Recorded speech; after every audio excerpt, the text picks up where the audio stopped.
بسم الله الرحمن الرحيم. الحمد لله نحمده ونصلي على رسوله الكريم. أما بعد فأعوذ بالله من الشيطان الرجيم. بسم الله الرحمن الرحيم. كنتم خير أمة أخرجت للناس تأمرون بالمعروف وتنهون عن المنكر وتؤمنون بالله. وقال الله سبحانه وتعالى في آية أخرى: يا أيها الناس إن وعد الله حق فلا تغرنكم الحياة الدنيا ولا يغرنكم بالله الغرور.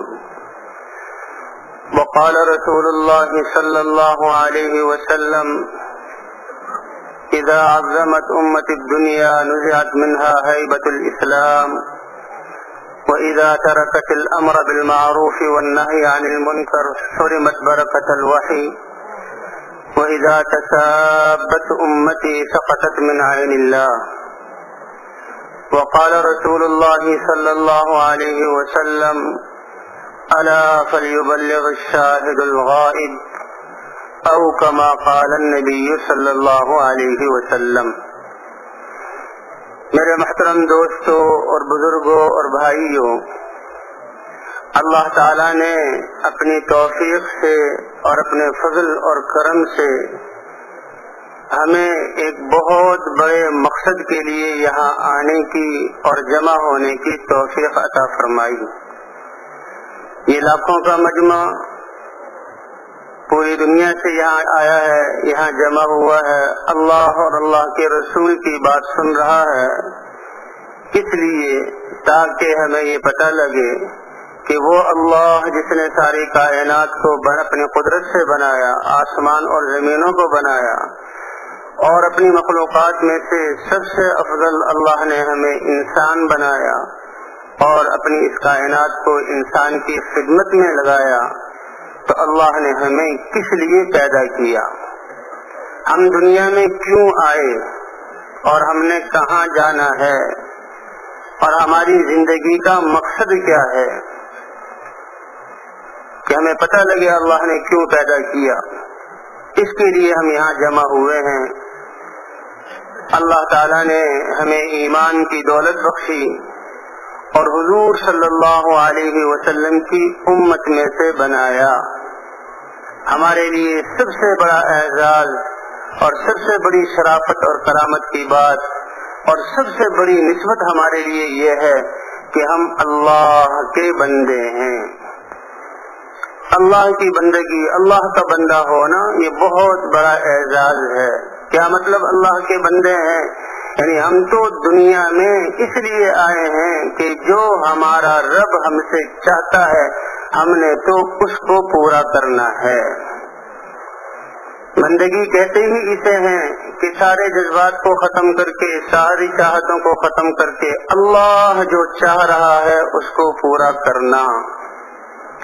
جو اللہ کی چاہت کو پورا کرتا ہے اللہ اس سے راضی ہو جاتے ہیں، اور راضی ہو کر اللہ اس کی دنیا بھی درست فرما دیتے ہیں، اور اللہ آخرت میں بھی اس کو اعلیٰ درجے کی کامیابی عطا فرماتے ہیں.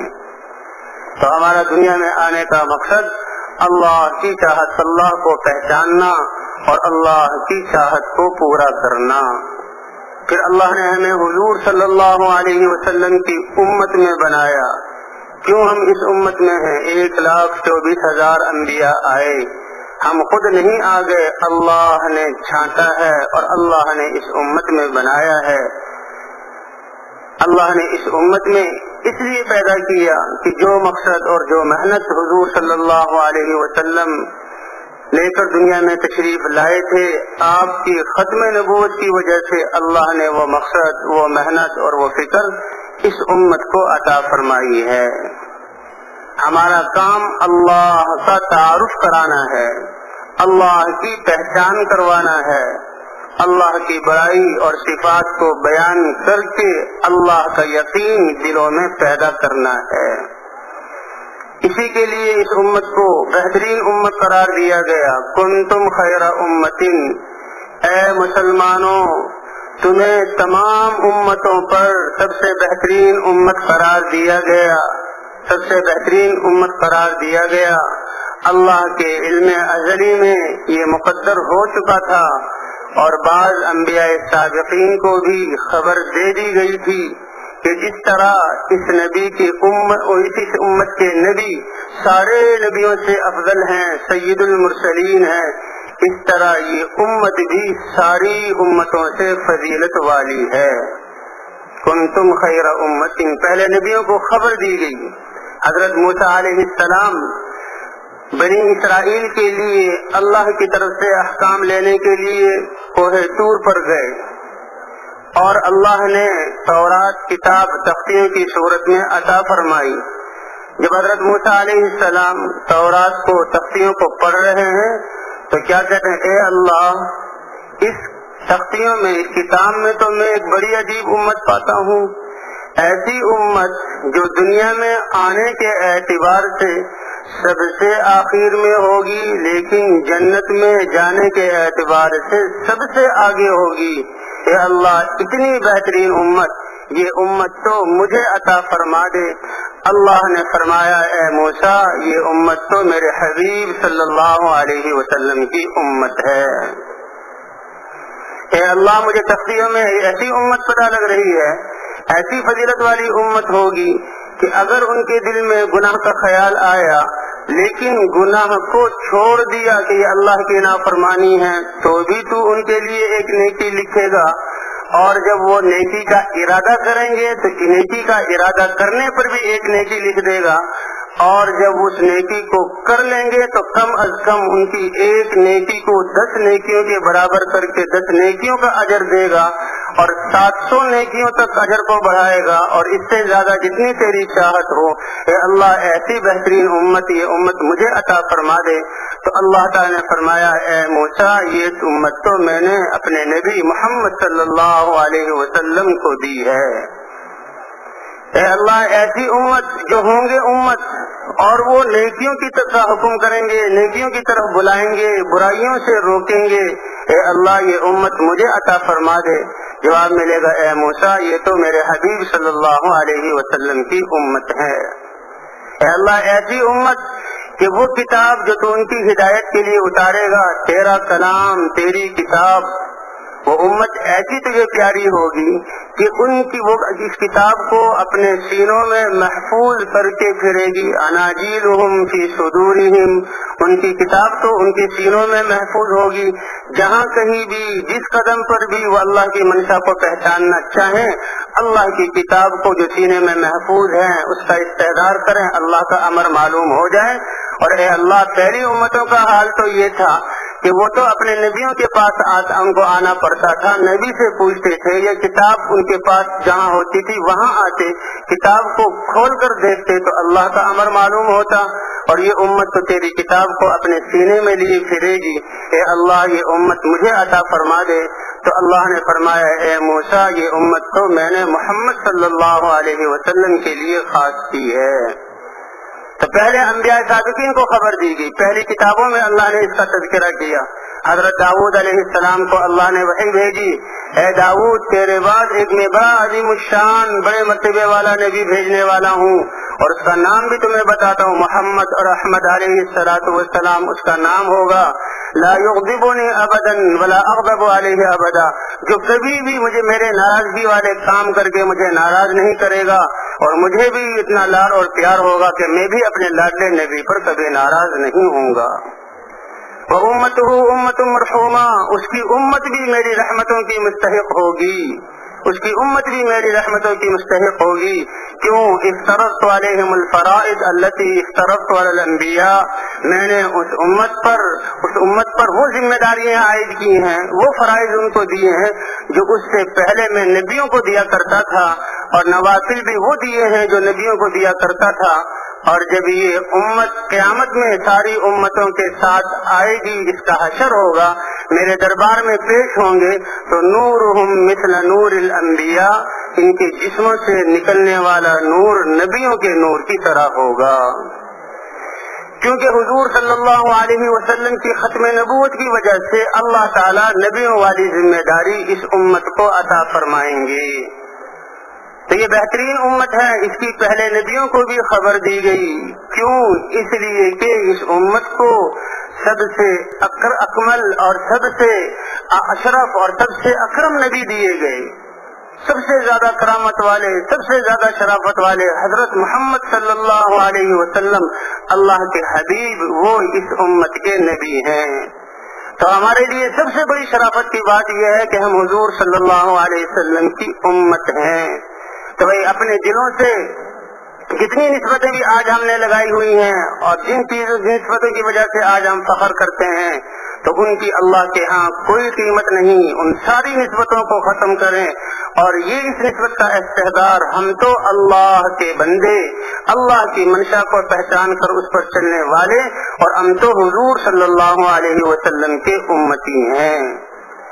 ہم کسی علاقے والے نہیں، ہم کسی زبان والے نہیں، ہم کسی خاص کام والے نہیں، ہم تو حضور صلی اللہ علیہ وسلم کے امتی ہیں.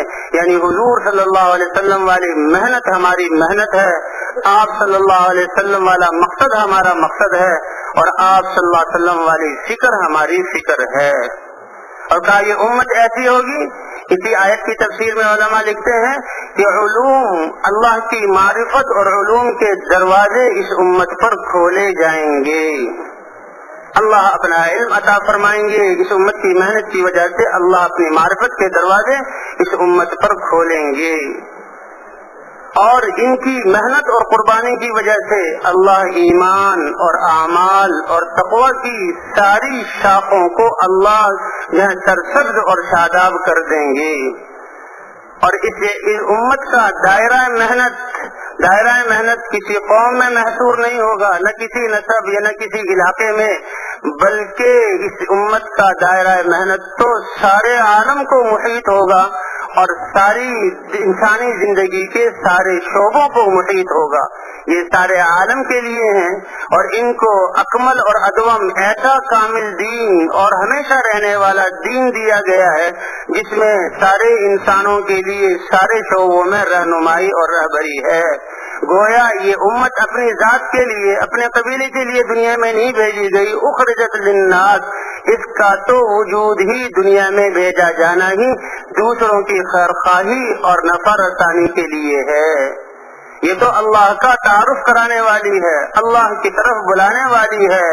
اور یہ کیا محنت کرے گی؟ جہاں تک ممکن ہو کہ سارے انسانوں کو جنت کے دروازے پر لا کر کھڑا کر دے.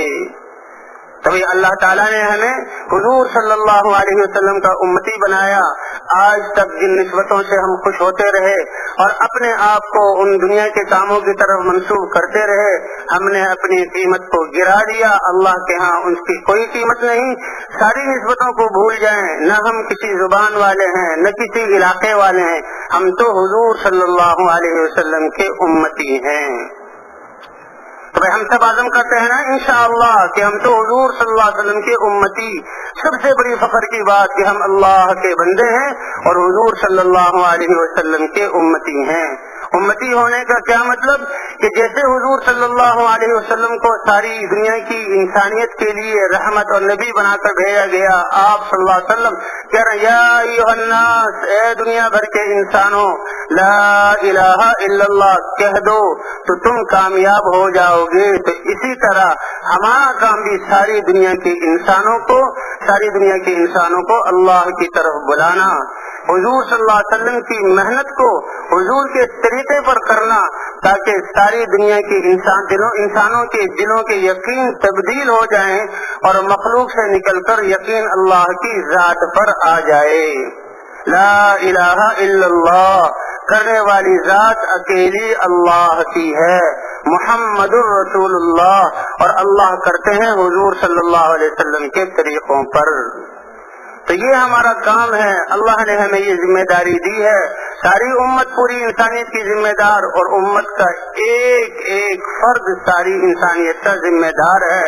تو آج تک ہماری جو زندگی اس مقصد کے بغیر گزری، اس پر ہم توبہ کریں اور اس پر اللہ سے معافی مانگیں. اے اللہ تو نے تو ہمیں بھیجا تھا، ہمیں پسند کیا تھا، چھانٹ کر حضور کی امت میں بنایا تھا تاکہ تیرا تعارف لوگوں سے کروائیں، تیری طرف لوگوں کو متوجہ کریں، تیری قدرت سے براہ راست فائدہ اٹھانے والا بنائیں، خود بھی تیری منشا کو پہچان کر ہمارا ہر قدم تیری منشا کے مطابق اٹھے اور ساری انسانیت کو تیری منشا پر لے آئیں۔ اے اللہ آج تک جو ہم نے یہ کام نہ کیا اس کو معاف فرما دے۔ تبھی توبہ کریں گے نا ہم سب انشاءاللہ۔ اللہ بڑی توبہ قبول کرنے والے ہیں۔ حضرت ابو عبیدہ ابن جراح رضی اللہ تعالیٰ عنہ حضور صلی اللہ علیہ وسلم کے جلیل القدر صحابی اور غزوہ یرموک میں مسلمانوں کے لشکر کے امیر، واپس آتے ہوئے جب بیمار ہوئے طاعون کی بیماری میں اور موت کا وقت قریب آیا تو حضرت معاذ رضی اللہ تعالیٰ عنہ کو بلایا اور کہا اے لوگوں کو خطاب کیا اور کہا دیکھو اگر تم میں سے کوئی 1000 سال بھی زندہ رہ جائے دنیا میں لیکن پھر بھی دنیا میں باقی نہیں رہنا، ہر ایک نے اسی قبر کی گڑی کی طرف جانا ہے جہاں آج میں جا رہا ہوں۔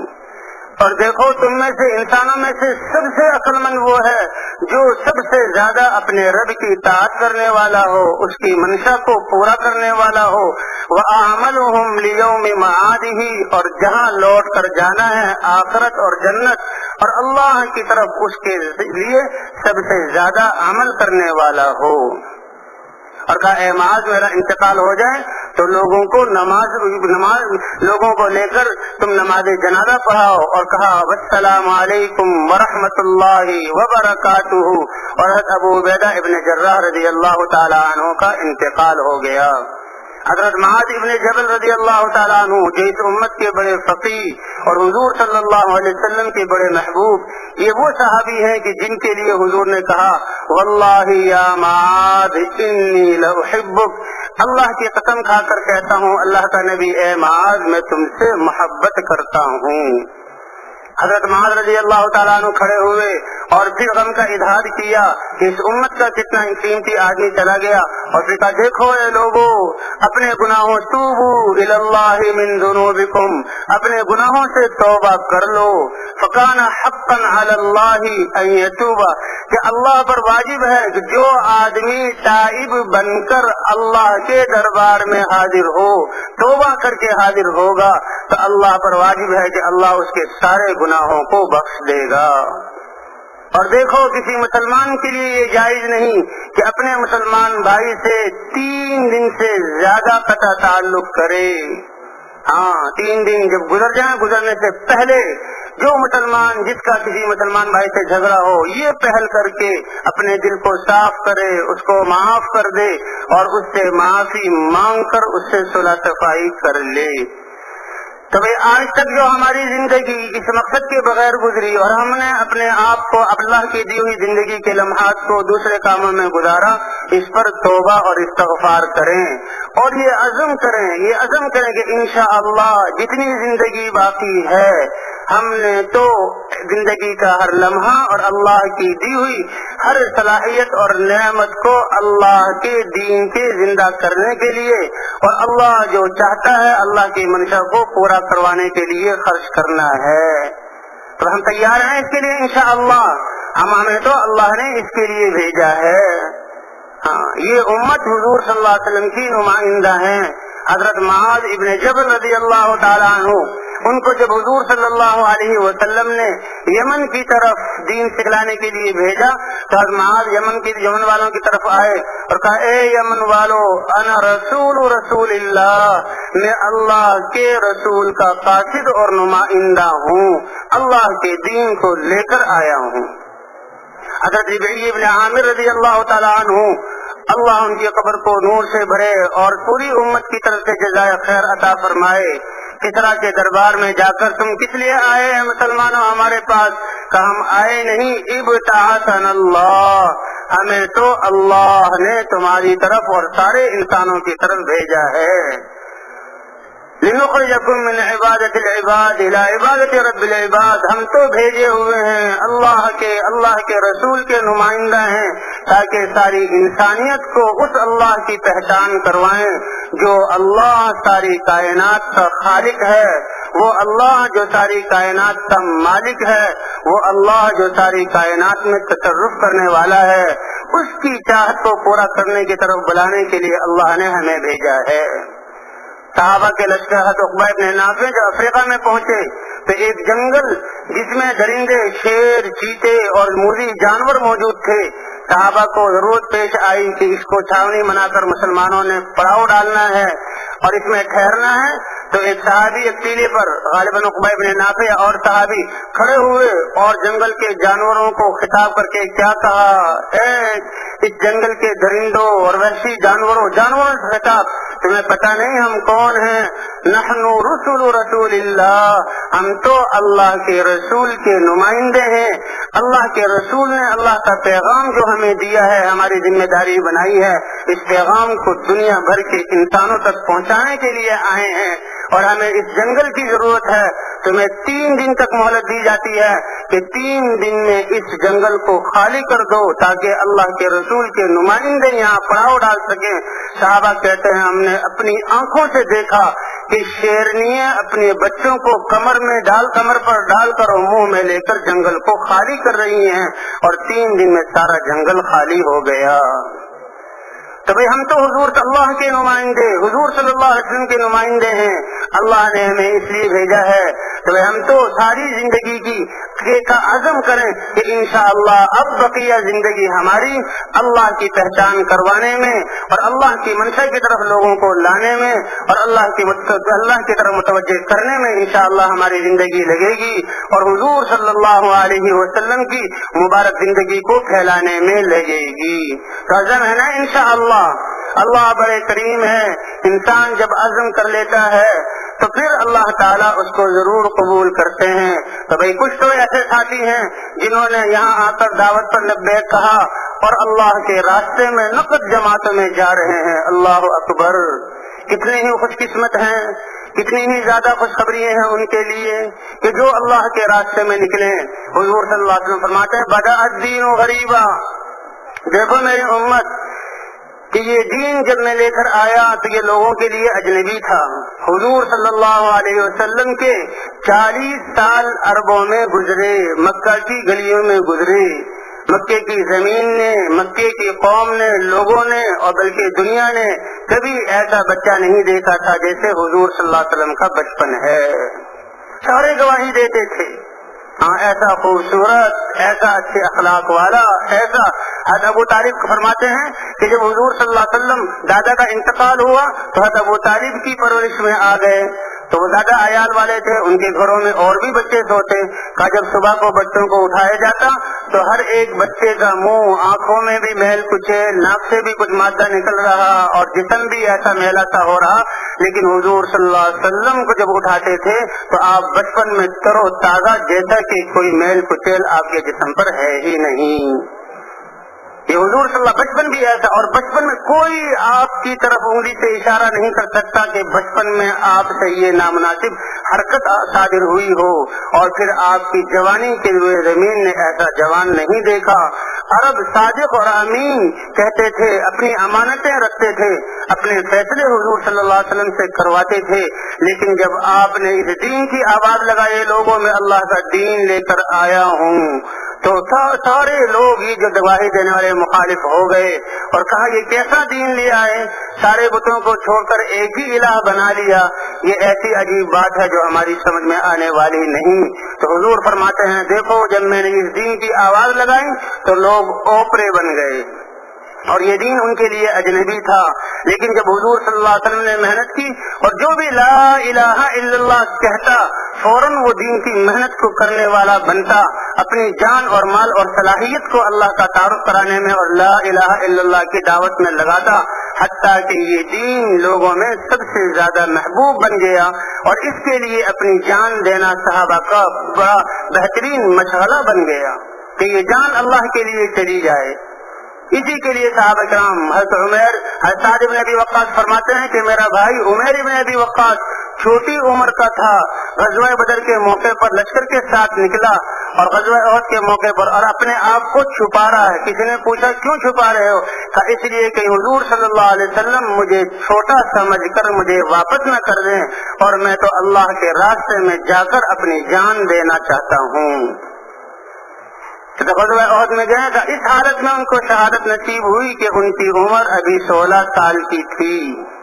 16 سال کی تھی. اور فرمایا وَسَيَعُودُ كَمَا بَدَأَ غَرِيبًا، ایک زمانہ ایسا آئے گا پھر یہ دین اوپرا پردیسی اجنبی بن جائے گا. فَطُوبَى لِمَنْ غُرَبَا، خوشخبری ہو، مبارکبادی ہو ان لوگوں کے لیے جو اپنے وطنوں اور دیشوں کو چھوڑ کر مارے اپنے آپ کو پردیسی اجنبی بنا کر پوری دنیا میں پھریں گے، اور جو دین میں اللہ کے دین میں کمی آ گئی ہے اور لوگ اللہ سے دور ہو گئے ہیں، اس کمی کو پورا کرنے کے لیے اپنی صلاحیتیں لگا دیں گے اور لوگوں کو ان کے گھروں سے شکلوں سے نکال کر اللہ سے جوڑ دیں گے. مبارک ہے وہ لوگ جو جماعتوں کی صورت میں اللہ کے راستے میں جا رہے ہیں.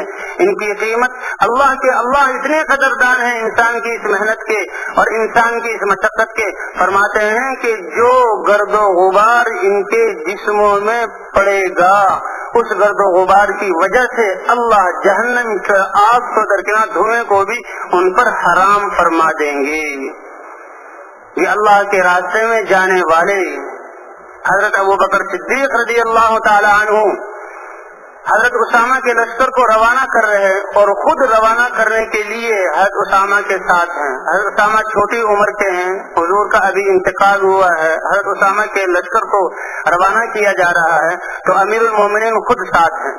حضرت اسامہ سواری پر سوار ہیں اور حضرت ابوبکر صدیق کی سواری موجود، اور عبد الرحمن ابن عوف ان کی سواری کی نکیل کو لگام کو پکڑے ہوئے چل رہے ہیں اور ابو بکر پیدل چل رہے ہیں اور اسامہ سے بات کر رہے ہیں. حضرت اسامہ نے عرض کیا اے امیر المومنین، اے حضرت ابو بکر صدیق، یا آپ اوپر سوار ہو جائیں یا مجھے نیچے اترنے کی اجازت دیں. یہ مناسب نہیں کہ امیر المومنین تو پیدل چل رہا ہو اور ان کی رعیہ میں ایک اسامہ وہ گھوڑے پر سوار ہو، یا میں اتر جاؤں آپ کے ساتھ چلوں یا آپ بھی سوار ہو جائیں. فرمایا اے اسامہ نہیں، نہ تمہیں اترنے دوں گا اور نہ میں سوار ہوں گا. تیرا اسامہ کیا جاتا ہے کہ ابو بکر کچھ قدم چل کر اپنے قدموں کو اللہ کے راستے کی غبار سے غبار آلودہ کر دے. پیدل چل رہے ہیں. اور فرمایا فإن للغازی، اللہ کے راستے میں جو انسان نکلتا ہے اللہ کے دین کو زندہ کرنے کے لیے، اپنی کوششیں اور اپنی محنت اللہ کے دین کے لیے خرچ کرنے کے لیے، تو اللہ ہر قدم جو اٹھاتا ہے، جو رکھتا ہے، ہر قدم پر 700 گناہ اس کے مٹاتے ہیں اور 700 نیکیاں اس کے لیے لکھتے ہیں، اور ہر قدم پر اللہ 700 درجے اس کے بلند کرتے ہیں. اور یہ پڑھنے والی اللہ کے راستے، اللہ اتنے قدردان ہیں اپنے بندوں کی اس محنت اور مشقت کے کہ یہ ان کے جسموں پر پڑنے والی غبار اللہ اس کو قیامت میں مشک بنا کر ان کے جسموں پر ڈالیں گے. حضور صلی اللہ علیہ وسلم صحابہ کے ساتھ جا رہے ہیں، لشکر چل رہا ہے اور ایک نوجوان صحابی لشکر سے الگ ہو کر چل رہا ہے. حضور نے ان کو بلایا اور پوچھا کہ آپ الگ کیوں چل رہے ہو؟ یا رسول اللہ، یہ جو لشکر چل رہا ہے ان کے چلنے سے جو غبار جو اٹھ رہا ہے، میں اس غبار کو ناپسند کرتا ہوں، مجھے اس سے کراہٹ ہے. کہا نہ اے صحابی، تم اس غبار کو ناپسند نہ کرو، اپنے آپ کو اس غبار سے الگ نہ کرو. یہ تو انہا لدریرۃ الجنہ، یہ تو جنت کی خوشبو ہے، یہ تو جنت کی خوشبو ہے. اس لیے ایک عالم سے میں نے سنا، انہوں نے بتایا قیامت میں اللہ کا دربار جب لگا ہوگا اور لوگ حساب کتاب کے لیے اللہ کے دربار میں حاضر ہوں گے، کچھ لوگ ایسے کہ ان کے لیے نور کے ممبر اللہ کے عرش کے سامنے بچھائے جائیں گے، وہ ان ممبروں پر اطمینان سے ہوں گے. ان ممبروں اور اللہ کے عرش کے درمیان مشک کے ٹیلے ہوں گے اور یہ اطمینان سے بیٹھے ہوئے کچھ دیر بعد ہوا چلے گی اور وہ ہوا ان مشک کے ٹیلوں سے مشک کو اڑا کر ان کے جسموں میں بکھیرے گی اور ساری فضا معطر مشک والی خوشبو والی ہو جائے گی. وہ لوگ فرشتوں سے پوچھیں گے فرشتوں یہ کیا ماجرا ہے، یہ کیا چیز ہے؟ ہمارا یہ اکرام کس وجہ سے؟ کہا آپ لوگوں کو پتہ نہیں؟ کہا نہیں۔ کہا تم جو اللہ کے راستے میں نکلتے تھے اور نکل کر جو اللہ کے راستے کی غبار تمہارے جسموں پر پڑتی تھی اور تمہارے چلنے کی وجہ سے جو غبار تمہارے جسموں پر پڑتی تھی، اللہ اتنے قدردان ہے کہ اس غبار کے ایک ایک ذرے کو آج جمع کر کے آج 50,000 سال کے دن میں اس کو مشک بنا کر تمہارے اوپر اللہ نے اس کو بکھیرا ہے۔ تو ایسا تو یہی لوگ ہیں جو اللہ کے دین کے لیے جا رہے ہیں۔ تو بھائی کچھ لوگ ہم اپنے گھروں کو بھی واپس جا رہے ہیں، لیکن ہمارا گھروں کو واپس جانا یہ گھروں کے کام کاج اور دنیاوی کام کو ٹھیک کرنے کے لیے نہیں، بلکہ ہمارا تو واپس جانا، اے اللہ ہم اس میدان میں آئے، اللہ اور رسول کی بات سنی، ہمیں اپنی زندگی کا مقصد پتہ لگا، اب اس محنت کو کرنا اور پوری دنیا کے انسانوں کو آپ کا تعارف کرانا اور حضور صلی اللہ علیہ وسلم کی لائی ہوئی پیاری زندگی اور دین پر لوگوں کو لانا، اے اللہ ہمارا یہ مقصد ہے۔ اب تو ہم اپنے علاقے والوں کو اس کام پر کھڑا کرنے کے لیے، اس مقصد پر لانے کے لیے جا رہے ہیں۔ تو ہم سب نیت کرتے ہیں نا انشاءاللہ۔ سب سے پہلے تو یہ بات ہے کہ بھئی یہ اتنا بڑا مجمع اور یہ اعمال ہوئے، اللہ کے راستے میں جماعتیں نکلیں گی، اللہ کی رحمت برس رہی ہے، واپس جانے سے پہلے اللہ کے سامنے رو رو کر اپنے آپ کو اس کام کے لیے قبول کروا لیں۔ اے اللہ ہمارے واپس جانے سے پہلے ہمیں اس محنت کے لیے قبول فرما لے۔ جس کو اللہ قبول فرما لیں گے تو پھر اللہ اس کے لیے میدانوں کو مہیا کریں گے، اللہ اس کو صفات عطا فرمائیں گے۔ حضرت عیسیٰ علیہ السلام پر اللہ نے وحی کی، اے عیسیٰ تیرے بعد ایک امت آنے والی ہے، ایسی امت جب میں ان کو اپنی نعمتیں عطا کروں گا تو وہ اس کا شکر ادا کریں گے، پہچانیں گے کہ یہ نعمت اللہ کی طرف سے ہے، اور اس نعمت میں جو اللہ کا حق اور حکم ہے اس کو پورا کریں گے، دلوں میں اللہ کی عظمت کا احساس ہوگا، اور جب ان پر حالات، ان کی آزمائش، ان کی ترقی کے لیے آئیں گے تو اس پر وہ صبر کریں گے۔ اور اے عیسیٰ وہ امت ایسی ہوگی ولا علم لهم ولا حلم، ان کے پاس اپنا کوئی علم بھی نہیں ہوگا، اپنا کوئی حلم بھی نہیں ہوگا۔ حضرت موسیٰ عیسیٰ علیہ السلام بڑے حیران ہوئے، اے اللہ ایسی امت کے نعمتوں کے ملنے پر شکر کرے، حالات کے آنے پر صبر کرے کہ یہ اللہ کی طرف سے آئے ہیں، میری ترقی کے لیے، مجھے اللہ کے قریب کرنے کے لیے آئے ہیں، اور میں نے بھی ایک دن اللہ کی طرف لوٹ کر جانا ہے۔ اے اللہ اتنی بڑی صفات والے اور ان کے پاس اپنا کوئی علم بھی نہیں، کوئی علم بھی نہیں، اللہ فرمائیں گے ہاں یہ امت ایسی ہے کہ میں اپنے علم میں سے ان کو علم عطا کروں گا اور اپنے حلم میں سے ان کو حلم عطا کروں گا۔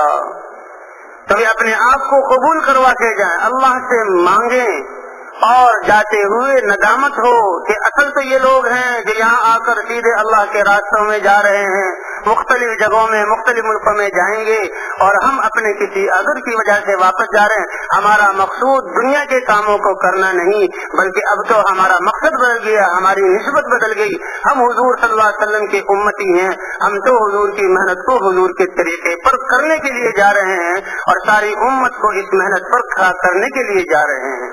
تو یہ عزم ارادہ ہے نا انشاءاللہ، استغفار کے ساتھ، ندامت کے ساتھ، توبہ کرتے ہوئے ہماری واپسی ہو۔ جب حضور صلی اللہ علیہ وسلم لشکروں کو روانہ فرماتے، اللہ اکبر، بچے بھی ایک پنجوں کے بل کھڑے ہو کر اپنے آپ کو پیش کرتے۔ جس گھر میں کوئی بچہ بڑا مرد نہ ہو، ایک عورت کا واقعہ کہ اللہ کے راستے میں نکلنے کی آواز لگی تو ایک عورت ایک چھوٹے سے بچے کو لے آئی کہ ماں نے خود تلوار کے نیام کو، پرتلے کو اس کے کندھے سے باندھا ہوا، اتنا چھوٹا قد کہ بچے کی یہ تلوار زمین میں لگنے کی سے لکیر لگ رہی ہے، اور حضور کے یا رسول اللہ کے راستے میں جانے کے لیے آواز لگی، ہر گھر سے کسی کا باپ، کسی کا شوہر، کسی کا جوان بیٹا، کسی کا جوان بھائی نکل رہا ہے۔ میں نے بھی یہ آواز میرے کانوں میں پڑی، اور میں چاروں طرف دیکھتی ہوں، نہ باپ کا سایہ سر پر ہے، نہ شوہر رہا ہے، نہ کوئی بھائی ہے، نہ کوئی جوان بیٹا ہے۔ اے اللہ کے رسول، میرے گھر میں تو یہی چھوٹا سا بچہ ہے، میرے گھر سے کوئی فرد اللہ کے راستے میں نہ جائے، یہ مجھ سے برداشت نہ ہوا، میں اس کو تیار کر کے ہتھیار پہنا کر میں آپ کے پاس لے آئی۔ حضور خوش ہوئے، اس بچے کو ساتھ لیا، جنگ میں وہ شریک ہوا، اور کہا کہ تلوار چلاتے ہوئے بچہ گر پڑا، تلوار اس نے اٹھائی، گر پڑا، حضور نے گود میں لے لیا، کہا میرے پیارے بیٹے تم گھبرائے تو نہیں؟ وہ کہ بچہ کہے نہیں نہیں یا رسول اللہ میں گھبرایا نہیں۔ جی ہاں، تو صحابہ کرام تو ایسے تھے.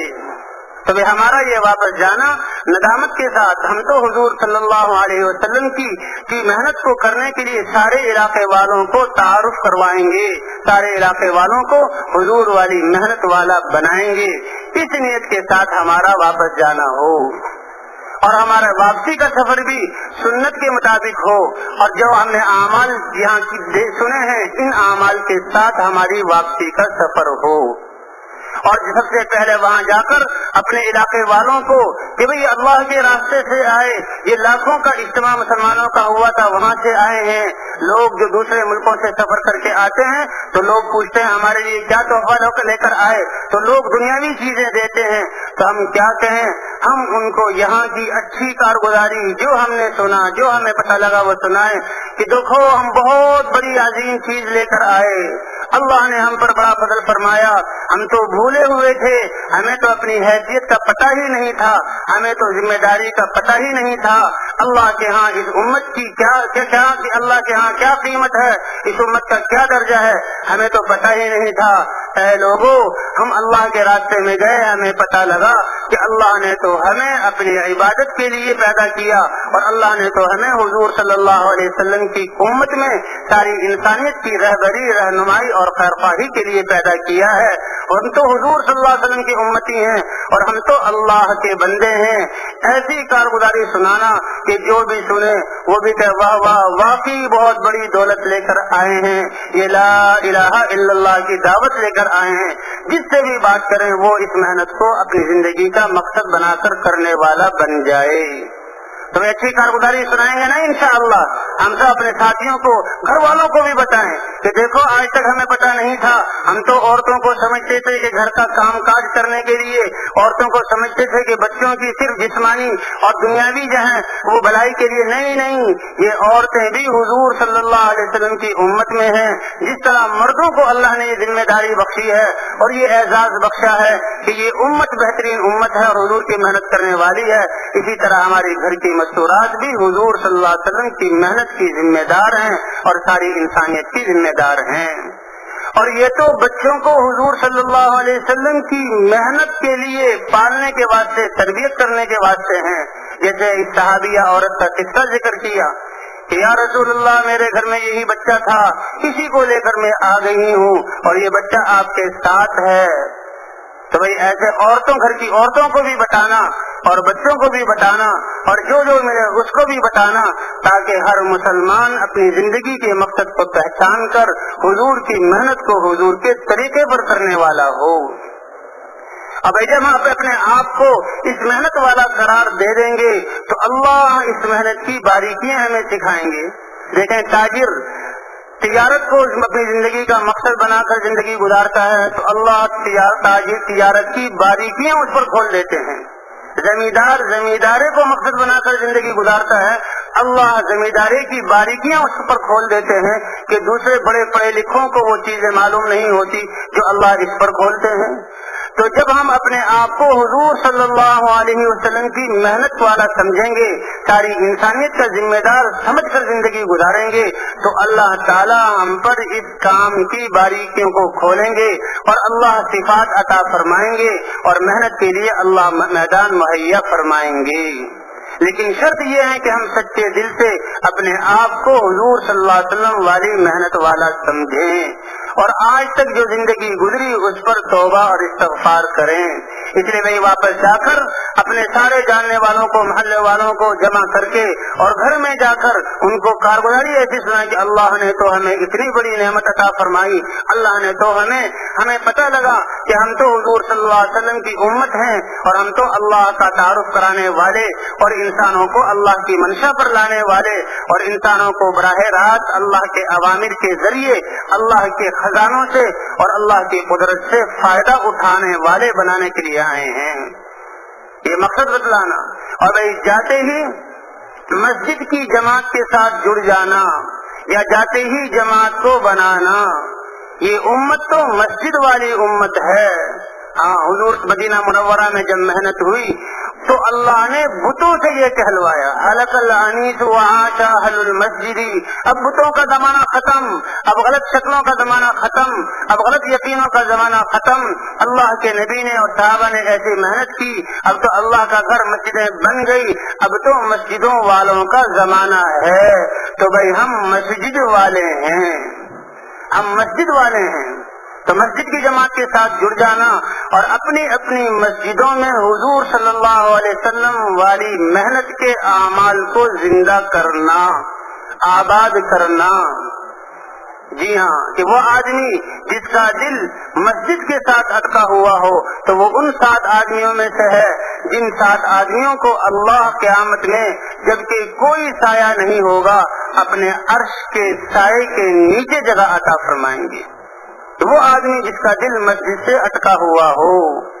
تو ہم نے مسجد کے ساتھ جڑ جانا ہے، ہاں ہم نے مسجد کی جماعت کے ساتھ جڑ جانا اور مسجد کو حضور صلی اللہ علیہ وسلم والی محنت کے اعمال سے آباد کرنا اور ان اعمال کو اپنے گھروں میں بھی زندہ کرنا.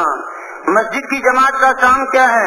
مسجد کی جماعت کا کام تو یہ ہے کہ مسجد میں اعمال قائم کرے اور اپنے سارے محلے والے، بستی والے، شہر والوں کے تعلق کو مسجد سے جوڑ دے، ایک ایک فرد کو مسجد والا بنانا. کہتے ایمان والے مسجدوں کو آباد کرتے ہیں، ایمان والے مسجدوں کو آباد کرتے ہیں. مسجدوں میں کیا ایمان کی مجلسیں ہوں، مغیبات کا تذکرہ ہو اور تعلیم کے حلقے ہوں، فضائل کی تعلیم کے حلقے ہوں، ذکر، عبادت، تلاوت اور دعا کا ماحول ہو اور حضور صلی اللہ علیہ وسلم والے اخلاق کے ساتھ لوگوں سے معاملہ کرنے کا منظر ہو.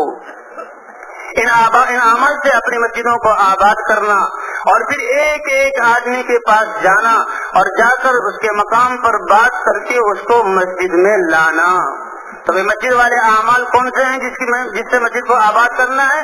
کہ ہم میں سے ہر شخص روزانہ لا الہ الا اللہ کی دعوت دے، اللہ سے ہونے کو بیان کرے اور اللہ کے غیر سے نہ ہونے کو بیان کرے کہ اللہ کا سارا غیر یہ کچھ نہیں کر سکتا.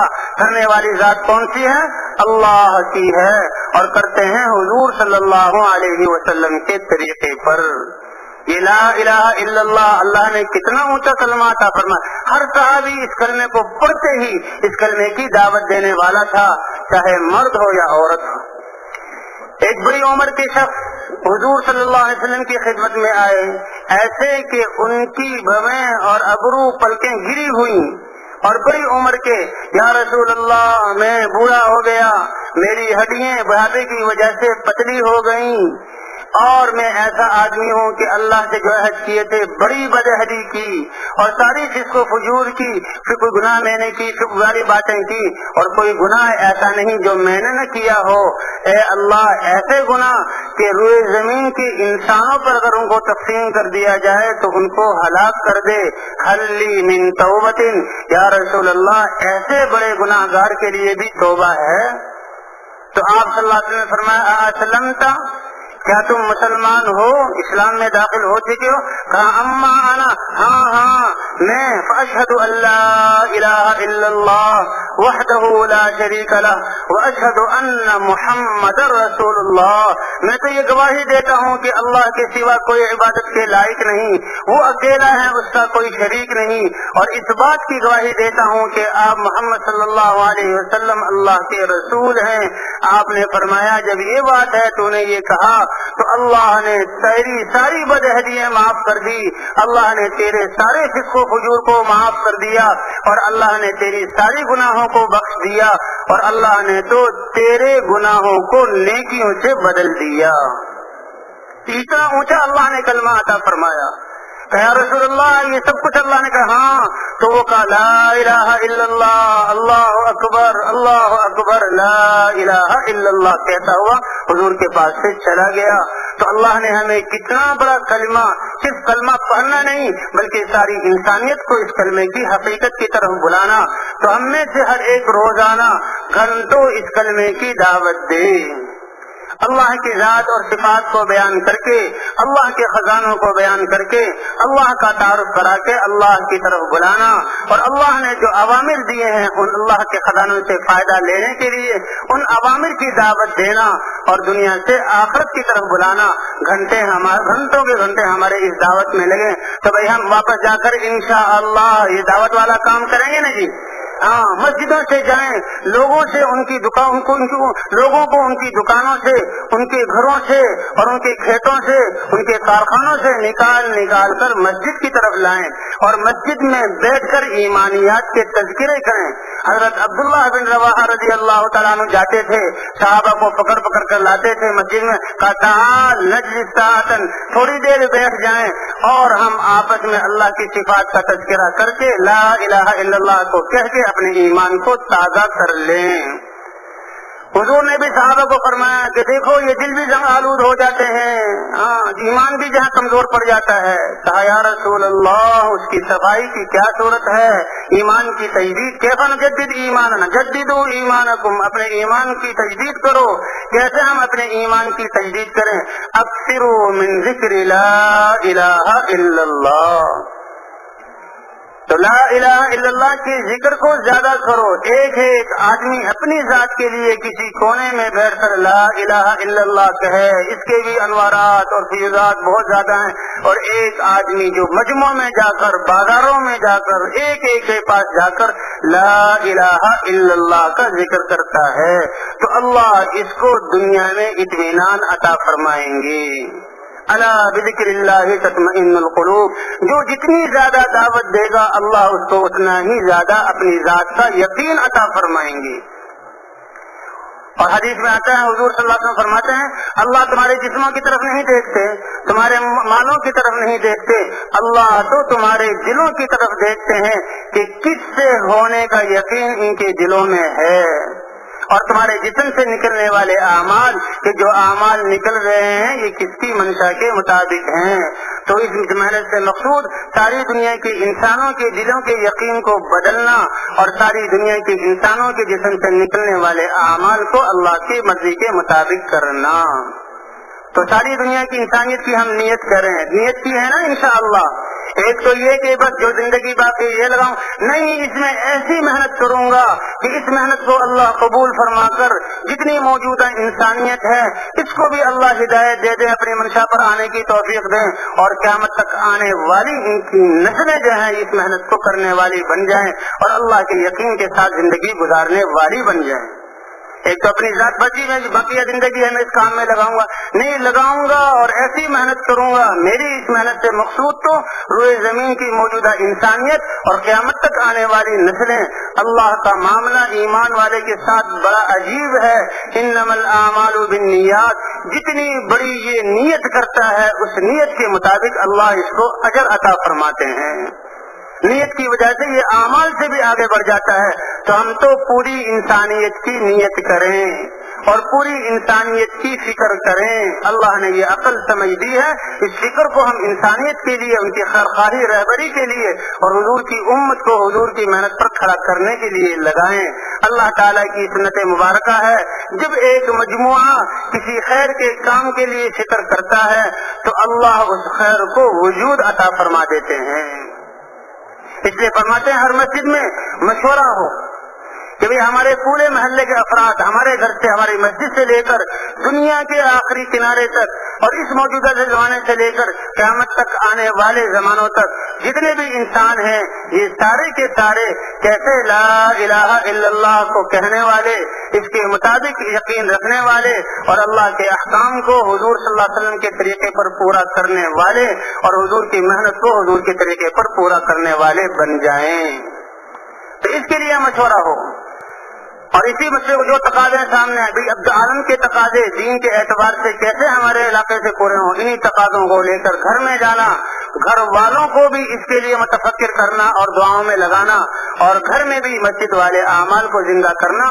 ان اعمال کے ذریعے ہم اپنے گھروں کو مسجد کی شاخ بنا دیں۔